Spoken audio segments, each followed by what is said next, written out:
visited the Rebecca Cox's debate board for more details of the voice, specifically around how people will be elected to the advisory body. If she has concerns, why shouldn't others respond? Well, those issues, to be clear, what people are voting on isn't the structure of legislation. And the referendum makes it clear. The three constitutional changes are there shall be a voice, that the voice will have input on issues, be able to advise on issues which affect Aboriginal and Torres Strait Islander people, and the Parliament will legislate for the structure and organisational process related to the voice, that detail. So the Senator will have a direct say in it. This isn't something that's coming from on top. This is something that's come from below. And it's come from Aboriginal and Torres Strait Islander people themselves. There was a 5-year process in the lead up to the Uluru Statement from the Heart. And this is a gracious request, which I believe people should accept in the spirit in which it is given.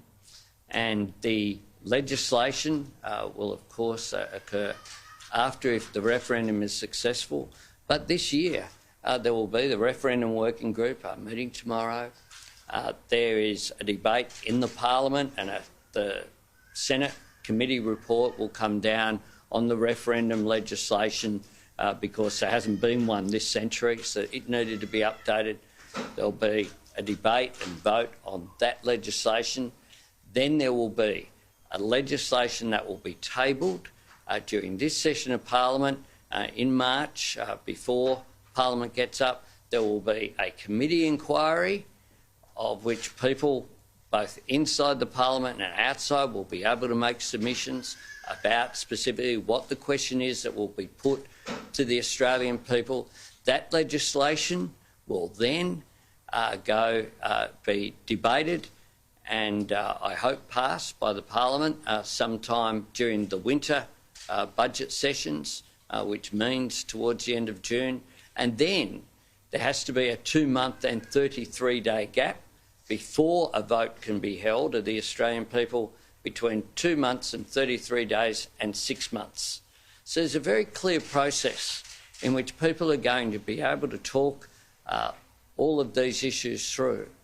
But the principle isn't whether there be 24 people, which was the recommendation, plus perhaps a supplement of 2 of the Karma Langton report, or whether it's 20 or whether it's 32 or whether it's 16.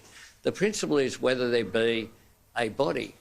And over a period of time, because it's subject to the Parliament, of course, like other elements, it will change.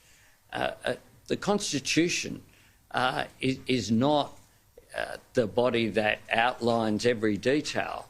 The Constitution establishes the principles. So, for example, it says we will have an army and a navy. It doesn't say we'll have an air force, because there weren't planes flying in 1901 when the Constitution was written.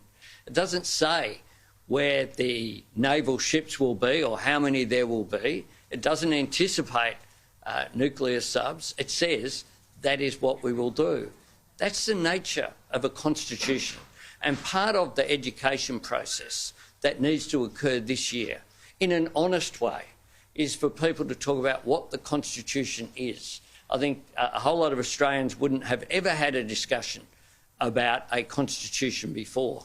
But people in public office and public life have a responsibility to not spread misinformation, to talk about the facts, and there can be, with respect, differences.